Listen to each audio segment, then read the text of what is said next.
to it, man. Shakur Stevenson, though.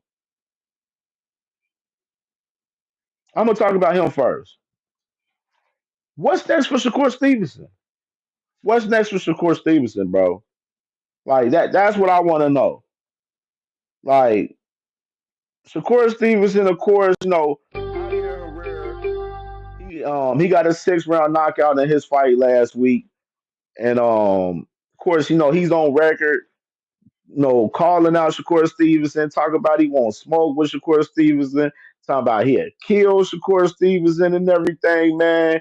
You know what I'm saying? And Shakur Stevenson talking about, man, who is this guy? I don't, man, like, why y'all trying to give me these kids, man? I don't want kids, man. I want the big names.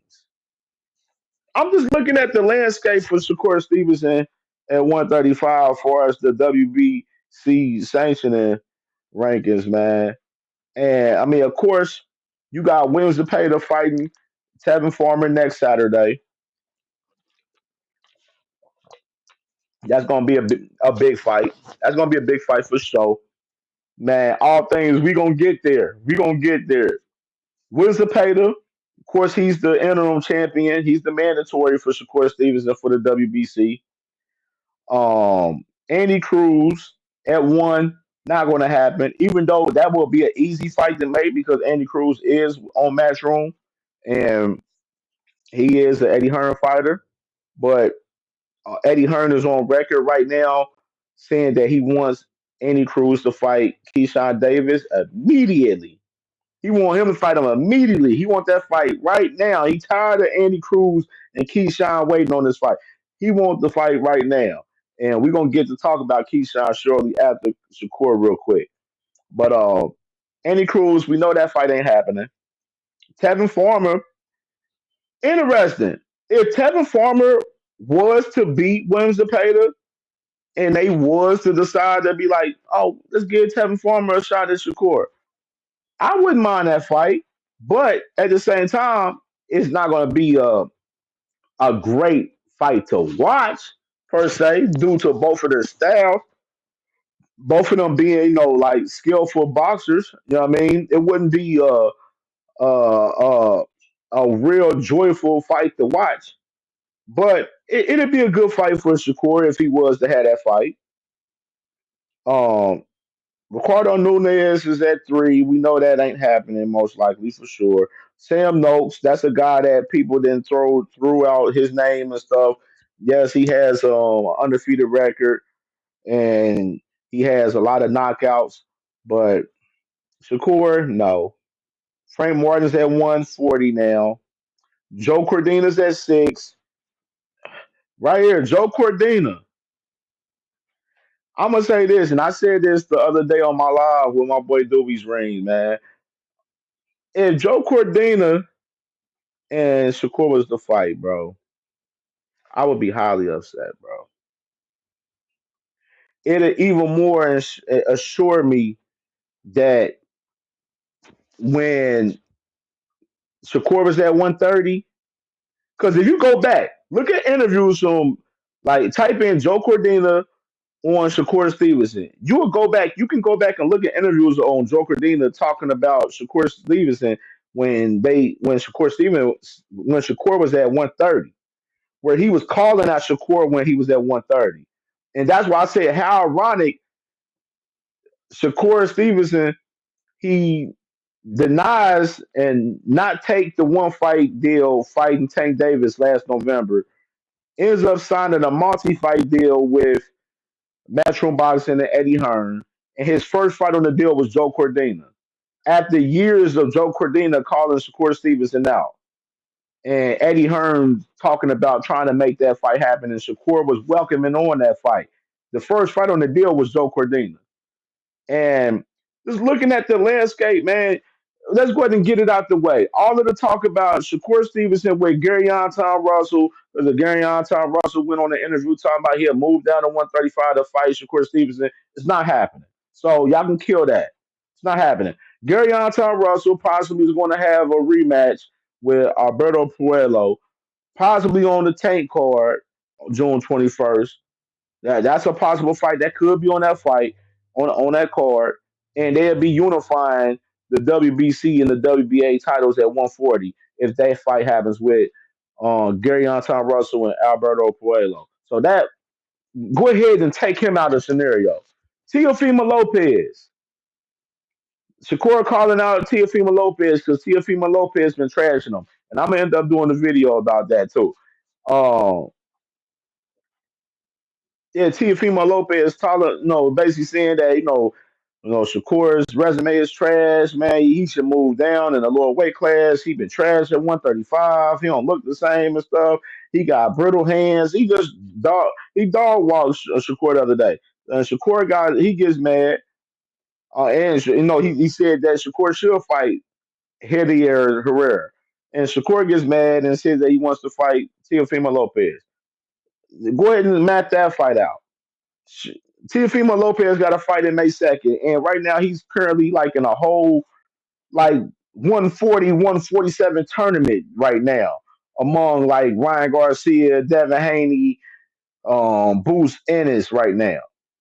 Like he got business going on. So map that out. Shakur's not fighting no Teofimo Lopez. So Gary Anton Russell, Teofimo Lopez, those two names that the Shakur fans is out there going crazy. Like, oh, they should fight. Shakur should fight Gary. Gary said he'll move down to 135. Oh, Teofimo talking shit. Shakur said he'll fight Teofimo Lopez. He should fight Teofimo Lopez. Not happening, bro. Not happening. His options right now. Looking at his options for realistically, either Williams Zepeda. Or if Williams and Pater loses, Tevin Farmer, we Joe Cordina and Javier Herrera at 10. Joe Cordina's at 6. Javier Herrera's at 10. Abdullah Mason's at 7. We know you ain't fighting him. We know that ain't happening. So the Shakur fans right now, y'all should be praying that Williams and Pater gets past Tevin Farmer this next Saturday. So Zepeda can come to the table and make the fight happen for the mandatory fight with Shakur Stevenson and Williams Zepeda. Y'all should be praying that this go down because if that don't go down, I'm telling you, I would not be so surprised if this man Shakur Stevenson fights Joe Cordina, bro, on his next fight.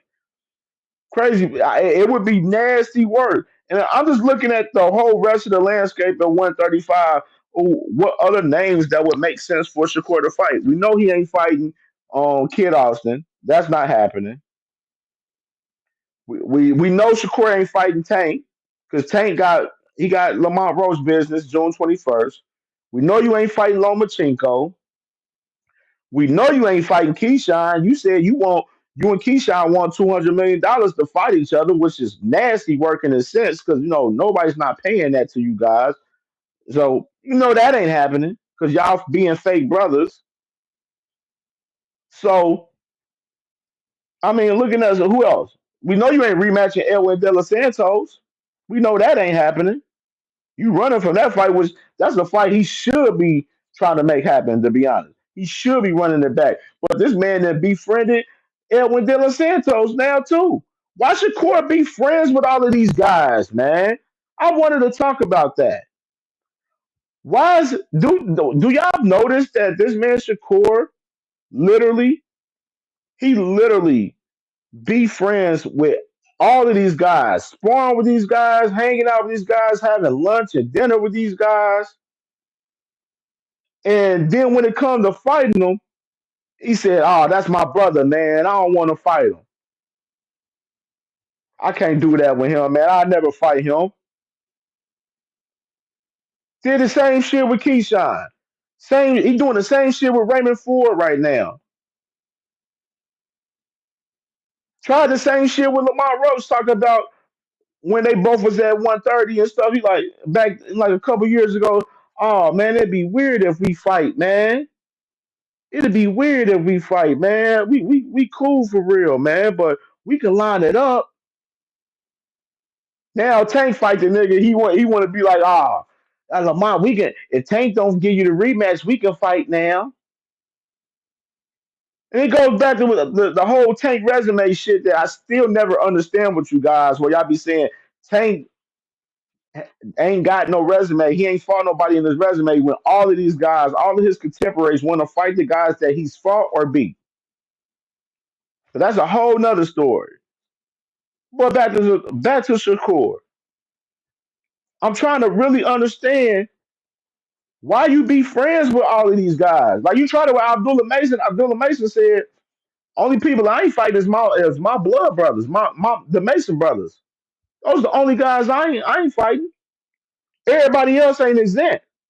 Everybody got to get smoked. D1 was good, my brother. Was good. I'm ready to cook up a little bit, man. Cook up. But yeah, man. Shakur he be trying to be friends with a lot of these guys, not to fight these guys, man. That shit be nasty work, man. Like just watching this shit and the Shakur fan base don't want to talk about that shit, man. They do not want to talk about that.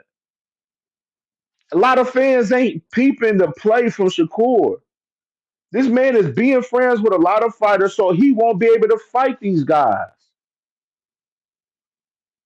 Like that's some real nasty work. He was friends with Tank until he got jealous and envious of Tank, seeing Tank stardom, seeing the money that Tank is getting, seeing all of the praise that Tank gets. It shows even into Shakur fights where before the fights he talking about he gonna stop dudes. He talking about he stepping on shit and all of this and everything in between the fights, and then he going in the fights. He trying to get the knockout. Then he ain't able to get the knockout. Like like this should be nasty work, bro.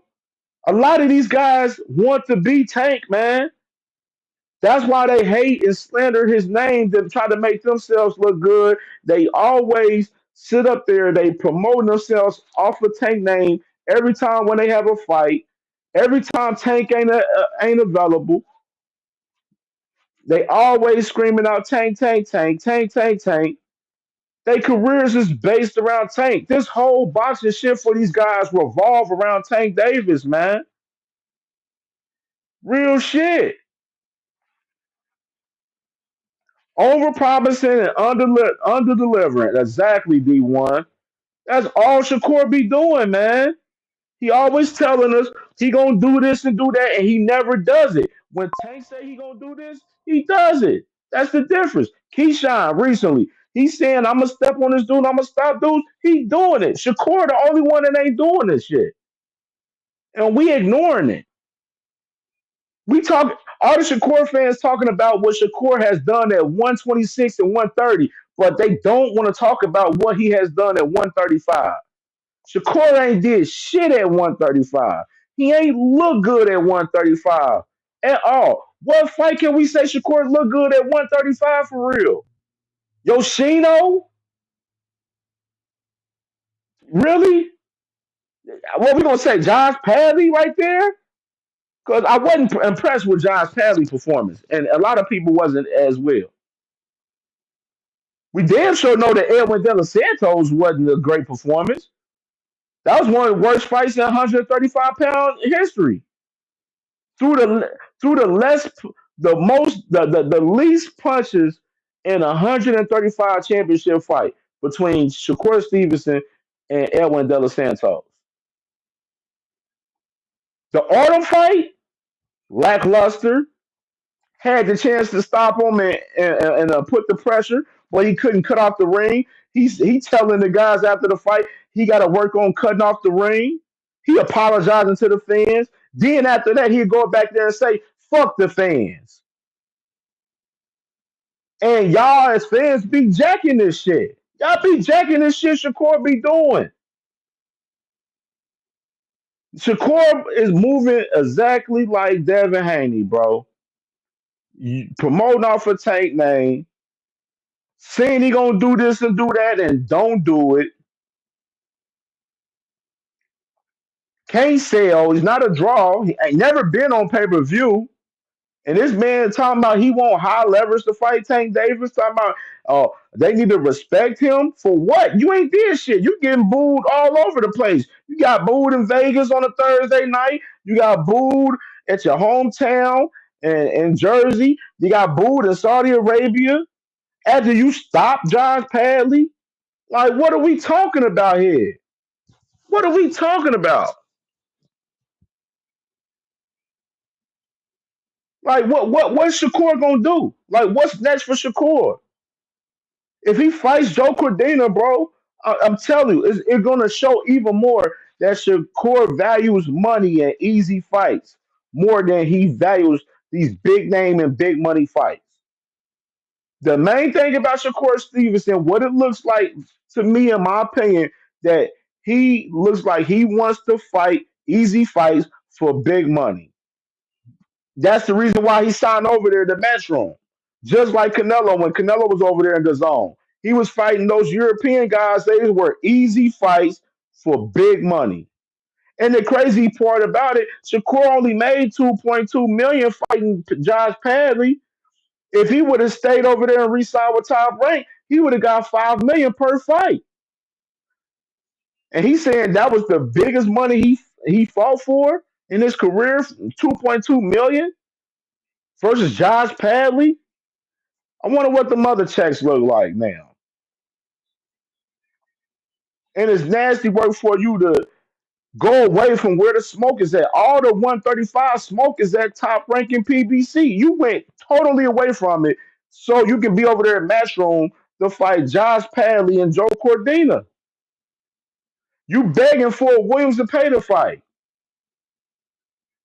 You had to take a look and give up a look for fucking Kid Austin for a fight that didn't happen. Like you selling yourself short, Shakur. Like you really selling yourself short. You had a chance to fight Tank Davis last year. You didn't want to fight Tank Davis last year because you wanted to sit up there and fight Joe Cordina in a multi-fight deal on Matchroom Boxing. That's just the facts. Two cents salute was good. That's just the facts, man. We want to see Shakur fight some guys with some pop behind their punches, man, and we ain't getting that right now. We're not getting that. Javier Herrera is a good opponent if Shakur can't get Williams to pay the or Tevin Farmer if Tevin Farmer happens to beat Williams to pay the because I wouldn't mind seeing Tevin Farmer and Shakur get it popping if Tevin Farmer pulls off the upset versus Williams to pay in this next fight. But I feel like you know how the business goes.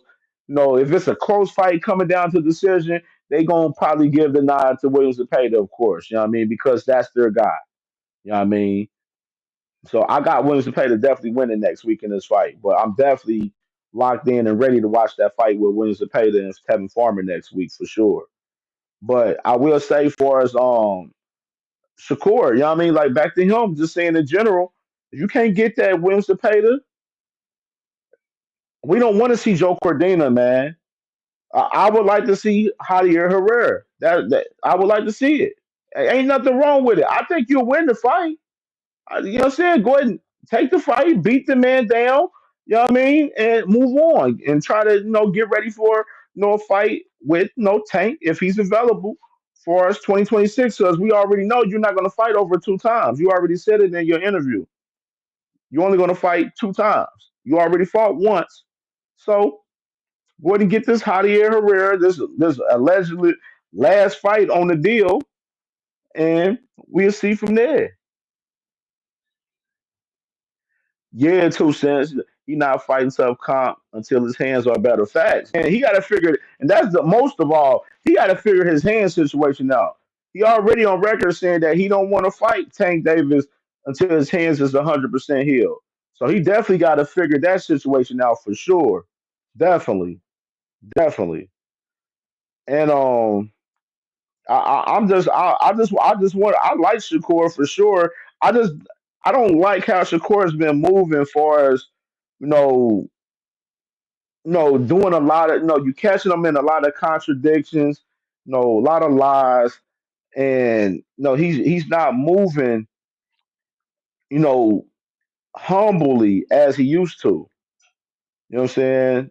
He was just out there, downplaying Tank. No, he was just in the interview with what's the name with Najee on the Cigar Talk. He was downplaying Tank, talking about his resume and all of that and stuff. Then we be talking about Shakur resume, like, bro, your resume is not that strong, Shakur. We can make a fair statement that Tank's resume is definitely better than yours, and a lot of people believe that. That's the honest to God truth. A lot of people believe that Tank Davis' resume is better than Shakur. And the other day too, just getting into Keyshawn as far as the landscape.